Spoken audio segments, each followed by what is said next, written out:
Let me show you how to find the moment of inertia of a hollow sphere without rings. There are two reasons why I decided to do this. First, this method is generally more useful for calculating the moment of inertia of anything really, and many of you that study physics may have already used it in your classical mechanics class. And second is because I freaking hate the ring method. Quick story. I remember studying for colloquium in classical mechanics a couple years back, and I struggled to calculate moment of inertia of a hollow sphere with this method I'm about to show you. So I asked my professor for an advice. I expected professor would call out some error in math I was doing and correct me, but instead, she proposed the ring method. And so did every YouTube video I ran into. In that moment, I could feel my soul drowning in despair, and I temporarily gave in to the power of the ring. Months later, I decided to give this another try with the method in this video, and I finally got it! How could I not see it earlier? Well, I did in fact have some errors in math that I could more easily see after some time passed, and now it is time for me to enlighten you. We're gonna start from zero. Let's quickly remind ourselves what is and how we in general calculate moment of inertia of some object. It is basically analogous to mass in linear motion. It tells you how hard it is to rotate something around some axis. Obviously, the mass still plays an important role in how hard it is to rotate something, so moment of inertia is dependent on mass, but it also depends on the distance from the axis of rotation. It is a lot easier to rotate something close to the axis of rotation than something that is further away. This is easily demonstrated with a seesaw. It's just a lever which can rotate around the pivot point. If you sit too close to the pivot point, somebody on the other side will have no hard time lifting your side. But if you sit on the very edge of your side, it will be significantly harder for the other side to lift you or rotate you around the pivot point, even though the mass on your side is unchanged, it's just redistributed. So moment of inertia depends on the distance from the rotational axis. In fact, it depends on the square of that distance, and for some point in space that has mass m and is away from the rotational axis by some distance r, the moment of inertia is defined as m times r squared. If we have a system consisting of a lot of point masses, the total moment of inertia is equal to the sum of all the individual moments of inertia. If, however, we have a continuous mass distribution, the summation is replaced with integration, as it so often is. Every point has some infinitesimal mass dm and is away from the rotational axis by some r, and as such has some infinitesimal moment of inertia, di equals dm r squared, and we get the total moment of inertia of an object by integrating over the entire object. Usually, we study objects with uniform mass density, which is defined as mass per unit volume, or per unit line or surface, depending on the object of interest.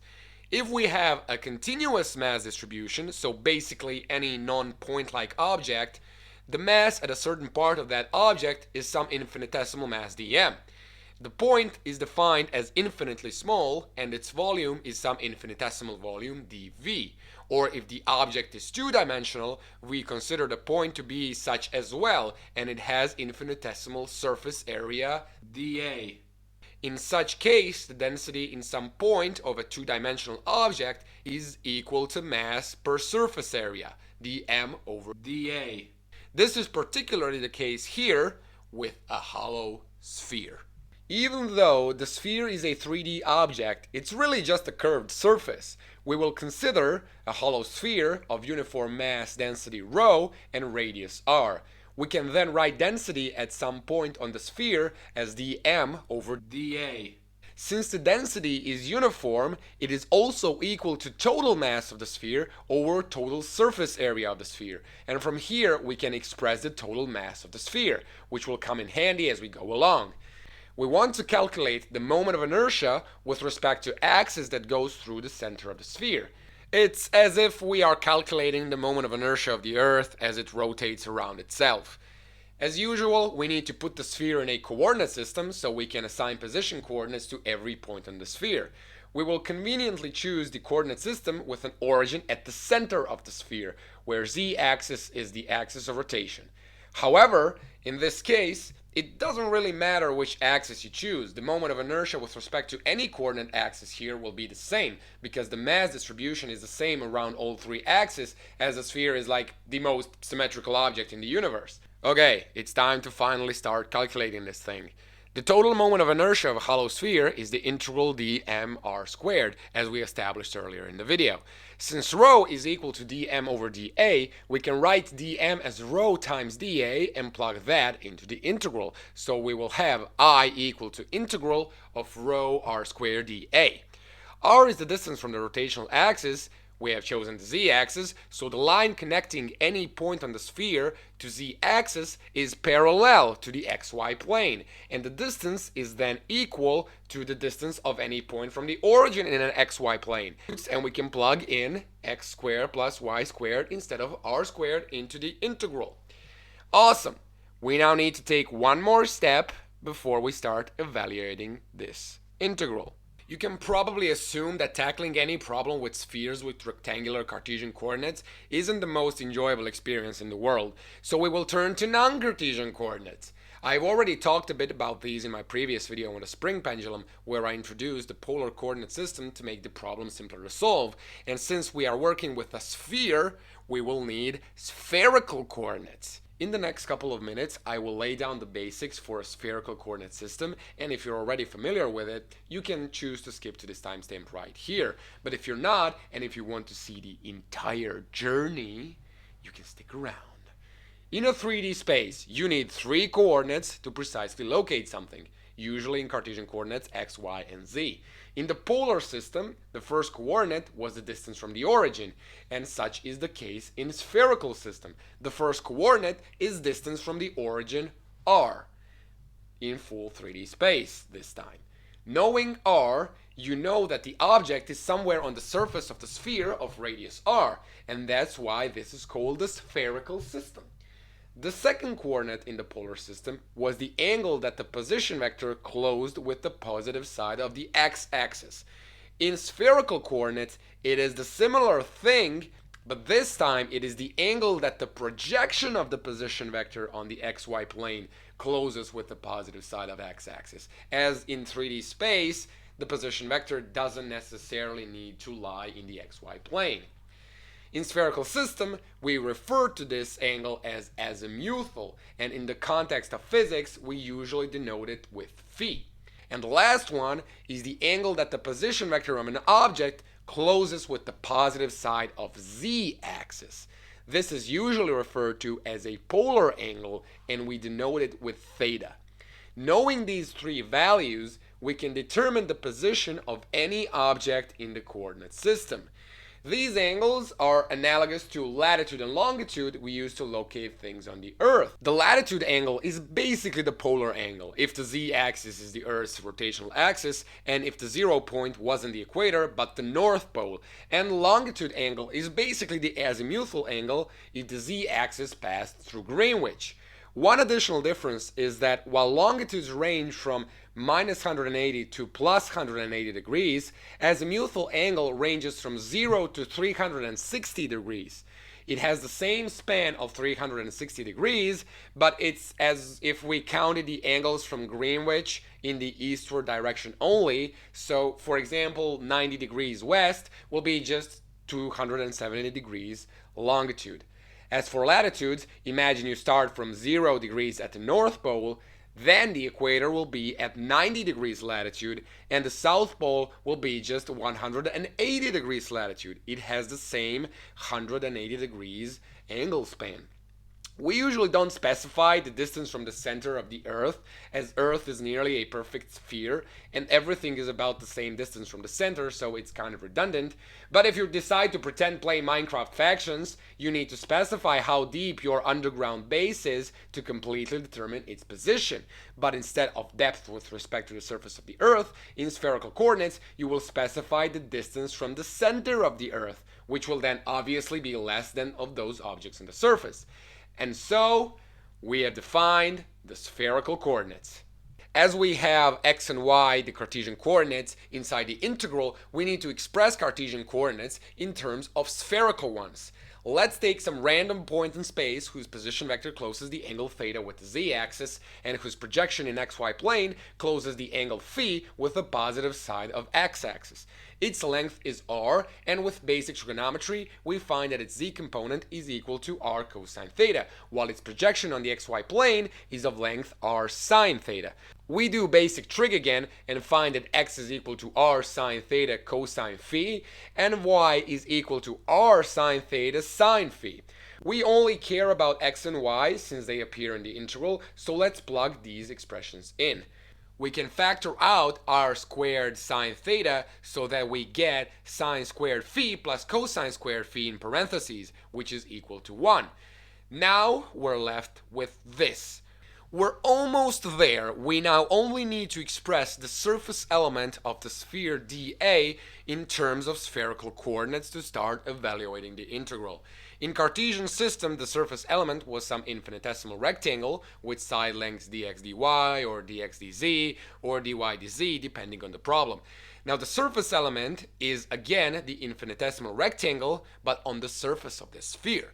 The sphere has a curved surface, but this rectangle is so small that the curvature is negligible. It's basically just a regular rectangle. Kind of like how it feels that the Earth is flat when you look around. You are a small element on a large Earth. Still, we need to find the infinitesimal lengths of this rectangle sides. This is just one of the rectangles you would get if you drew all the latitude and longitude lines possible on the Earth, as you see on the screen. Latitude lines are circles with radius r sine theta, and longitude lines are circles with radius r. So the horizontal side of one of these rectangles would be an arc of a circle with radius r sine theta, and the vertical side of one of these rectangles is an arc of a circle with radius r. Length of an arc is equal to the radius times the angle in radians between two lines joining the endpoints of an arc with the center of the circle. For the horizontal side, the endpoints have the same theta coordinate, but one of them has phi and the other one has phi plus some infinitesimal d phi as a mutual coordinate. So the angle between them is d phi, and the length of that side is equal to r sine theta d phi. For the vertical side, the endpoints have the same phi coordinate, but one of them has theta and the other has theta plus some d theta polar coordinate, so the angle between them is d theta, and the length of that side is then r times d theta. So the surface element of this sphere, the area of this rectangle, is then just one side multiplied with the other. So we get r squared sine theta d phi. And since this r is the same for every rectangle on the sphere, as all points on it are distance r away from the origin, the r coordinate is just a big R. It's a constant. And now we can plug this into the integral. And now we're ready to solve the integral. This r in the integral is also big R, the radius of the sphere we're trying to solve for. Rho and r are constants, so we can move them out of the integral. As we're integrating over a surface, this is actually a double integral. Double integral essentially means you need to do two successive integrations. The differentials under the integral are d theta and d phi, so we need to integrate with respect to one and then integrate one more time with respect to the other. Does the order matter? No, as long as your limits of integration are not functions of one of the variables. When integrating with respect to phi, you treat any function that has theta as a constant, and when integrating with respect to theta, you treat any function that has phi as a constant. So the order doesn't matter, but let's start with phi. We will thus put parentheses between the outer integral and the theta. What about limits of integration? Well, we're picking up every single point on this sphere, so the limits are full ranges for both theta and phi.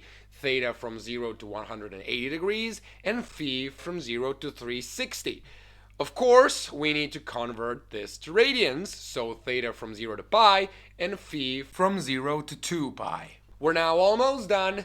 We need to integrate this function that we got, sine cubed theta, with respect to phi.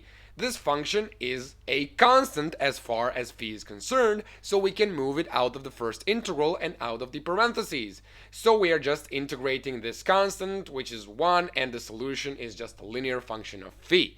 This is a definite integral whose value is given by the Newton-Leibniz formula, so we just get 2 pi minus 0, which is 2 pi.